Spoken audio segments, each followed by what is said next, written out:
Ontem, o diretor da Petrobras disse que ia pensar com carinho na possibilidade de um reajuste de combustíveis, mas nem demorou muito para pensar não. No dia seguinte, já anunciou aí um aumento de quase 9% no diesel nas refinarias a partir de amanhã, que nas refinarias deve dar ali por volta de 25 centavos por litro, né?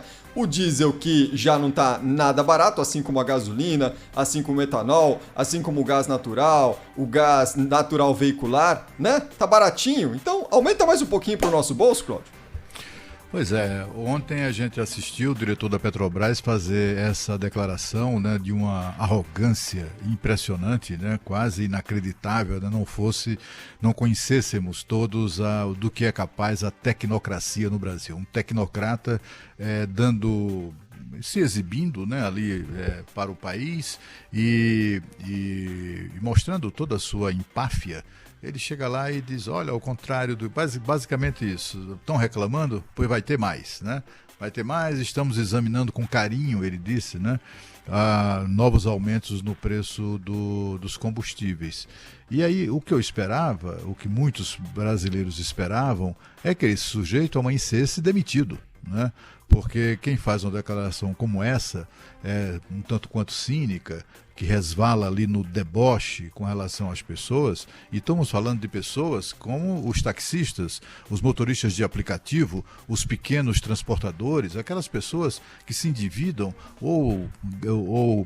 enfim, fazem o dinheiro que podem para comprar uma caminhonete, muitas vezes velha, para fazer transporte, para fazer pequenos transportes, pequenas mudanças, empresas de transporte, quaisquer empresas que tenha para funcionar, tenha necessidade de manter dois ou três, carros, veículos ou mais veículos, grandes transportadoras, todo mundo no maior sufoco. Aí aparece lá um beócio e simplesmente debocha dessa situação, né? Dizendo que estava pensando com carinho em mais aumento. E o que a gente viu é que o aumento já estava decidido, né, Cris? Porque hoje mesmo eles já anunciam e fica por isso mesmo, né?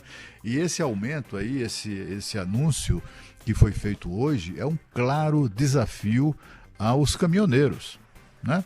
Aos caminhoneiros, o que coloca ali também uma suspeita que eu já ouvi hoje, aliás, desde a hora do almoço que eu ouço pessoas sobre isso, inclusive no governo, sobre a suspeita de uma atitude política de setores da Petrobras de incendiar o país. Porque não é razoável imaginar que numa situação como a que vivemos, agora há pouco, no dia 7 de setembro, passamos ali por uma certa ameaça de greve de caminhoneiros, né? E de repente vem esse sujeito e determina um aumento de quase 9% no litro do diesel, que é o combustível usado nos caminhões. Isso aí é uma clara provocação, né? Para mim, me pareceu claramente que era uma provocação. Eu não sei qual é o objetivo disso, se é tocar fogo no país ou se prestar vassalagem a quem ganha com essa política de preços. Aliás, a política de preços da Petrobras nem merece essa denominação, né? Ou essa expressão. Precisamos nos referir a isso como política de lucros da Petrobras, né? A Petrobras, graças a essa maneira, essa forma oportunista de agir, cruel, covarde, até um tanto quanto criminosa do ponto de vista da economia popular, simplesmente define o preço dos seus produtos, se aproveita do monopólio, se aproveita do fato de ser estatal, negligencia os seus deveres de estatal que estão previstos na Constituição. A Constituição está lá, está claramente exposto na Constituição que as empresas estatais têm deveres com relação ao país, precisa retribuir ao país, tem uma função social que é inescapável a qualquer empresa estatal. A Petrobras acabou com isso. A Petrobras é como se fosse uma empresa privada qualquer, né? Então quer ser uma empresa privada qualquer? Então vamos então privatizar, né? Vamos privatizar. É claro que ninguém ninguém pode imaginar uma situação de privatizar o monopólio. Isso seria um escândalo, né? Porque se uma empresa que é estatal se comporta dessa maneira, explorando de maneira implacável, inclemente o próprio povo que a construiu, que a financiou, que a banca, que a bancou nos momentos de dificuldade, você imagina colocando o monopólio privado, né? Então, só se pode falar em privatização depois de abrir o mercado. O governador João Dória, inclusive, já falou em entrevista aqui na Rádio Band News que ele defende a privatização da Petrobras, mas antes disso ele acha que a Petrobras devia ser fatiada em várias empresas e aí serão todas elas, essas coisas, essas fatias seriam então privatizadas. Parece até uma posição de muito bom senso. Mas o fato é que o que a gente está assistindo no Brasil é uma empresa como a Petrobras se aproveitando dessa situação, como eu disse, do monopólio e do fato de ser estatal, para impor aumentos e garantir lucros, né, para um grupo diminuto de pessoas. Ainda que sejam os acionistas majoritários, seja, sei lá, 100, 200 ou 300 pessoas, ainda que, sabe, isso aí está sendo, esse tipo de achaque está sendo produzido no Brasil contra 200 milhões de habitantes. Não é? É por isso que houve uma corrida pelas ações da Petrobras lá fora. É um negócio da China. É uma empresa petroleira, né? É uma petroleira que está sediada num país com um mercado fabuloso de 200 milhões de pessoas, mais do que isso. E aí, essa empresa, além de ser estatal e ter o monopólio, determina o preço. Aí, doutor, é só colocar as pessoas certas no lugar certo para que a selvageria se estabeleça. E se estabeleceu tanto assim que a gente viu agora no segundo trimestre. Precisa ver até o terceiro trimestre, vai ser outro escândalo, mas no segundo trimestre o lucro de quase 43 bilhões de reais. Qualquer empresa privada que lucre isso tem que ser festejada em razão da sua eficiência, porque apesar da concorrência, que sempre é muito dura, conseguiu produzir um lucro fabuloso. Isso tem que ser festejado. Mas quando se trata de empresa estatal, não. É outro papo, né? Tem que parar com essa conversinha de que não pode mexer nisso. Como não pode mexer nisso? Tem que mexer nisso. Mas, infelizmente, isso não vai acontecer. O que a gente assistiu ontem foi um presidente da República abdicando dos seus poderes, né? O presidente Jair Bolsonaro ontem, durante o discurso dos 1000 dias do seu governo, ele simplesmente abdicou do poder que tem. Simplesmente jogou a toalha, dizendo que não é possível mexer nisso. Ou seja, um grupo de pessoas, sei lá quem, né? Mas um grupo de pessoas se apropriou da Petrobras, mesmo sendo minoritário, né? E amarrou pés e mãos da Petrobras. E dizer o seguinte, não dá para mexer aqui não, doutor. Não dá não, porque aqui a gente montou aqui uma arapuca que tem Petrobras na Bolsa, tem legislação, tem lei lá do Temer, da época do ex-presidente Michel Temer, a lei das estatais.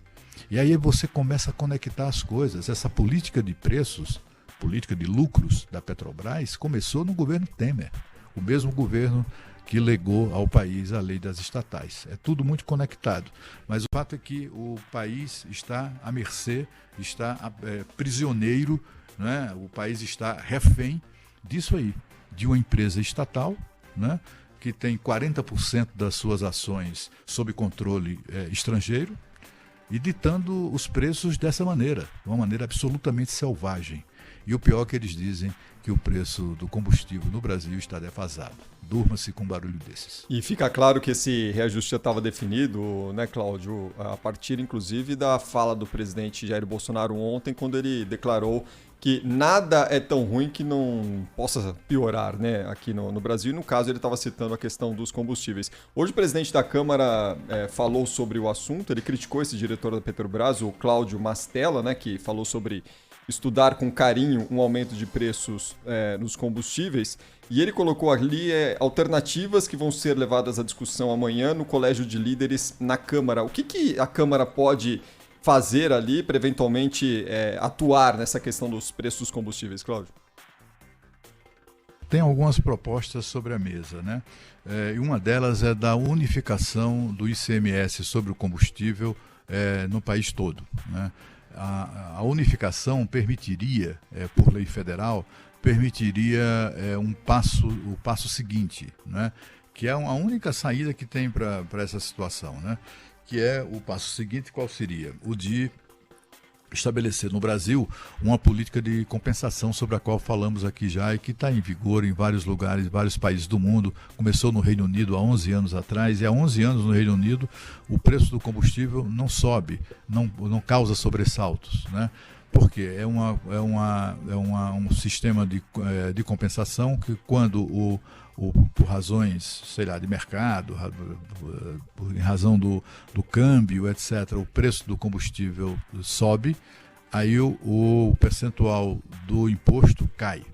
E com isso mantém o preço estável. É isso que acontece lá fora. Para que o Brasil obtenha isso, conquiste essa condição, uma coisa parecida como essa, né, é preciso antes unificar o valor o percentual do ICMS em todo o país.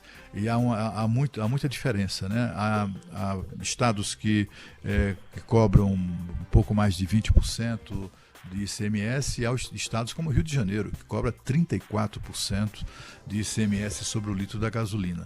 Então, sobre o litro de qualquer combustível, né? Então, assim, é um passo importante, eu acho que seria uma boa providência, unificando para reduzir, né? Não adianta nada unificar para aumentar para os 34% do ICMS lá do Rio de Janeiro. Aqui em Brasília, como eu já falei aqui antes, dias atrás, houve uma redução, o governo local abriu mão de 3 pontos percentuais do ICMS do combustível, que vai cair de 28% para 25%. É uma belíssima queda, é o menor índice, passa a ser, com os 25%, o menor ICMS sobre o combustível em todo o país. Agora, só que isso vai ser obtido em prestações, né? Agora, no primeiro ano, haverá uma redução de 1 ponto percentual, cai de 28% para 27%, no segundo ano cai para 26% e no terceiro ano cai para 25%. É dessa forma que o governo tenta atenuar o baque que vai significar aqui em Brasília de uma perda de receita superior a 300, quase 400 milhões de reais por ano. O governo do Espírito Santo, só uma informação nova, nas últimas 24 horas, decidiu, antes mesmo que o Congresso votasse essa questão da unificação do ICMS, Cris, uma informação, eles congelaram a variação. Porque o que acontece? O ICMS ele é cobrado de acordo com o preço do litro do combustível, que eles chamam de preço médio ponderado ao consumidor final. Quando varia, quando sobe o preço, aumenta também a cobrança do ICMS. Mas se tiver um percentual fixo, que é isso que está em discussão no Congresso, esse valor do ICMS não vai variar, não vai aumentar, contribuir para o aumento do preço do litro. E aí o governo do Espírito Santo decidiu congelar, pelo menos temporariamente, essa cobrança, essa variação do ICMS, o que pode ser também uma solução, como está sendo discutido no Congresso.